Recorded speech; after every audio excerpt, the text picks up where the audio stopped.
Alberta taxpayers are picking up the tab for the Premier to share the stage with American conservative political commentator Ben Shapiro at a South Florida fundraiser later this month. It marks the second visit to the Sunshine State for the Premier this year, but she faces criticism over whether it's government business speaking at a gala that raises funds for a conservative nonprofit group that claims to promote American values. Tyson Fedor reports.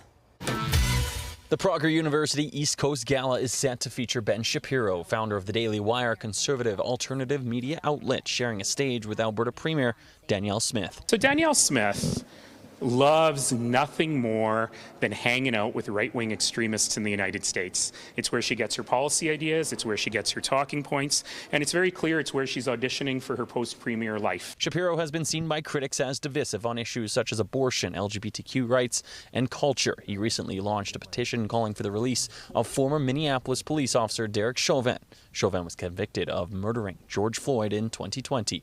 In January, he took aim at Justin Trudeau, supporting U.S. President Donald Trump's claim of making Canada the 51st state. But that view has softened in the past few days. Canada is the #1 trade partner of the United States. They are not a financial or economic or physical threat to the United States.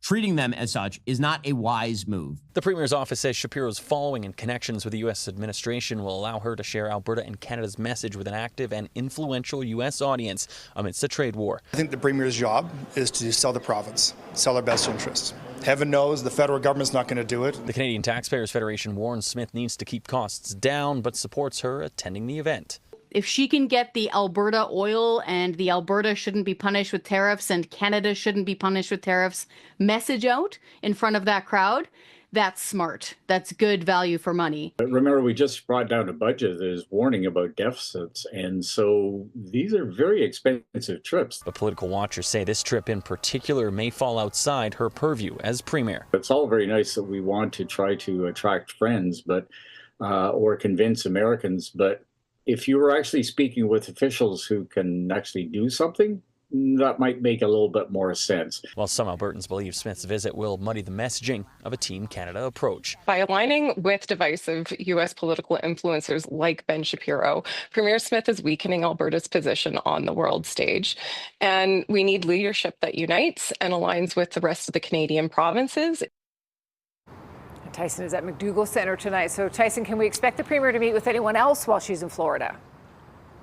Tara, at this point, no. However, the Premier's office did say today that her Florida agenda has not yet been finalized. And at this point, it's the only event currently on it for that trip later this month. This event takes place March 27th in South Florida. And Smith is also not receiving a speaker fee for attending. Now, if you actually want to attend this event, Tara, it's going to cost you about $1,500 US. Okay, Tyson Fedor reporting. Thank you.